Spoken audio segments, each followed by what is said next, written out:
Τα ζωάκια μας, τους τετράποδους φίλους μας. Καλημέρα. Έχουμε την κυρία Ρόζη κοντά μας, είναι κτηνίατρος και την ευχαριστούμε πάρα πολύ. Καλώς ήρθατε. Καλώς σας βρήκα. Να είστε καλά, κυρία Ρόζη. Σας έχουμε ζητήσει να έρθετε κοντά μας σήμερα, γιατί λόγω καύσωνα, ξέρετε, δεν ζεσθενόμαστε μόνο εμείς, μικροί και μεγάλοι, ζεσθένονται και τα σκυλάκια μας και πολλές φορές κινδυνεύουν όταν είναι κυρίως αδέσποτα. Δώστε μας 2-3 συμβουλές, κυρίως αν έχουμε κάποιο στη γειτονιά, κάποιο αδέσποτο σκυλάκι και τι να κάνουμε με τα κατοικίδια μας σε αυτές τις περιπτώσεις, αυτές τις μέρες. Πολύ σωστά. Το μεγάλο θύμα είναι δυστυχώς τα δεσποτάκια. Αυτό που, για να ξεκινήσουμε πρώτα με εκείνα που μας έχουν και μεγάλη ανάγκη στην ουσία, γιατί αν δεν βρεθεί ένα ανθρώπινο χέρι, δυστυχώς είναι καταδικασμένα στις καιρικές συνθήκες.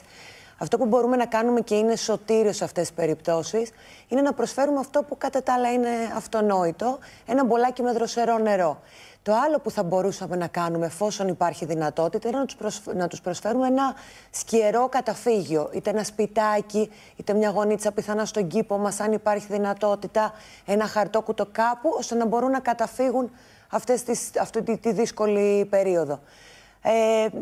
Το άλλο που μπορούμε για τα δεσποτάκια είναι όσο το δυνατόν να τους παρέχουμε τροφέ, γιατί όπως καταλαβαίνετε σε αυτές τις καιρικές συνθήκες. Όχι κονσέρβες σε τέτοιες καιρικές συνθήκες. Θα σας πω, είναι λίγο μύθος με τις κονσέρβες αυτό που παλιότερα λέγαμε ότι δεν έχουν θρεπτικά συστατικά. Πια υπάρχουν κονσέρβες που μπορεί να είναι και πλήρης τροφή. Το λέω και για λόγω θερμοκρασιών. Ναι, ότι να μην χαλάσουν. Σε αυτό πολύ σωστά. Δηλαδή πρέπει να είμαστε από πάνω, ότι αν δεν το φάνε να το αποσύρουμε. Αλλά γενικά είναι κάτι που θέλουμε η κονσέρβα, γιατί έχει πιο υδαρή σύσταση και τα βοηθάει να μένουν πιο ανυδατωμένα. Αν λοιπόν δεν μπορούμε να είμαστε δίπλα ώστε να μην χαλάσει και να την αποσύρουμε, τότε ναι, προσφέρουμε ξηρά. Προσπαθούμε δηλαδή να τους προσφέρουμε ενυδάτωση και θρεπτικά συστατικά ώστε να ανταπεξέλθουν στις συνθήκες. Τώρα, σε ό,τι αφορά τα δικά μας σκυλάκια, τα βγάζουμε βόλτα έξω 1-2 φορές την ημέρα, τα γνωστά. Έχετε ακούσει πολύ συχνά που σας λένε κάηκαν οι πατούσες του, κουτσένι, δεν ξέρω τι να κάνω. Δώστε μας 2-3 συμβουλές γι' αυτό. Δυστυχώς, ένα από τα πιο συχνά περιστατικά είναι τα εγκάβματα στα πατουσάκια τους αυτό το διάστημα. Συνεχίζουμε εννοείται να βγάζουμε βόλτα τα σκυλάκια και τα σκυλάκια μας, αλλά προσέχουμε όσο το δυνατόν η βόλτα να είναι ή νωρίς το πρωί ή αργά το βράδυ.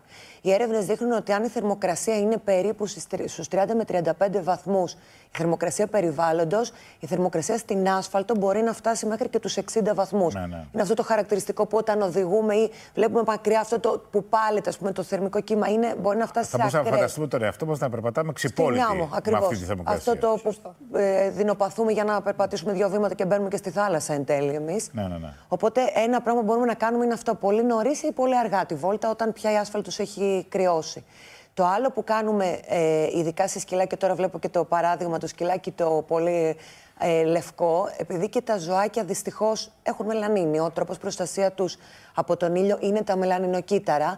Τα πολύ λευκοπά, είτε σκυλάκια είτε γατούλες, κινδυνεύουν με ηλιακά εγκάβματα. Δυστυχώς έχουμε πολύ μεγάλη άνοδο σε κρούσματα καρκίνο του δέρματος και στα ζωάκια. Άρα, αν έχουμε ένα τέτοιο ζωάκι με κοντό τρίχωμα λευκοπό, μπορούμε να προστατεύσουμε εξτρά και για την ηλιακή ακτινοβολία. Εάν πάθουν εγκάβματα από τον ήλιο.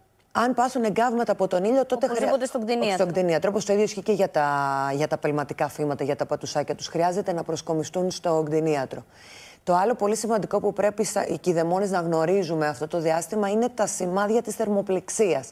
Γιατί πολλοί τα αγνοούν. Οπότε είναι σημάδια τα οποία σου κρούν τον κόδωνα ότι πρέπει να καταφύγεις γρήγορα σε κάποιον κτηνίατρο ή σε ένα κτηνιατρικό κέντρο. Το πρώτο που συνήθως βλέπουμε στα ζωάκια είναι τα χύπνια. Το δεύτερο που ακολουθεί είναι κατάπτωση. Μπορεί πολύ γρήγορα η κατάπτωση να γίνει λίθαργος και δυστυχώς τα ζωάκια πολύ γρήγορα μπορεί μέχρι και να καταλήξουν. Ειδικά δεν το συζητάμε για φυλές βραχικεφαλικές που είναι και της μόδας. French Bulldogs, English Bulldogs, Boxer, όλα αυτά τα σκυλάκια είναι πολύ πιο επιρρεπείς στις θερμοκρασίες. Ή σκυλάκια με παθήσεις, με διαγνωσμένες παθήσεις, π.χ. καρδιακά νοσήματα ή υπερήλικα ζωάκια. Αυτά θέλουν ακόμα περισσότερο την προσοχή των κηδεμόνων τους. Σας ευχαριστούμε πάρα πολύ. Ήταν πολύ χρήσιμες οι συμβουλές σας. Να είστε καλά. Ευχαριστώ πολύ. Και με περισσότερο χρόνο, ευχαριστούμε θερμά και την παρουσία σας. Να είστε καλά.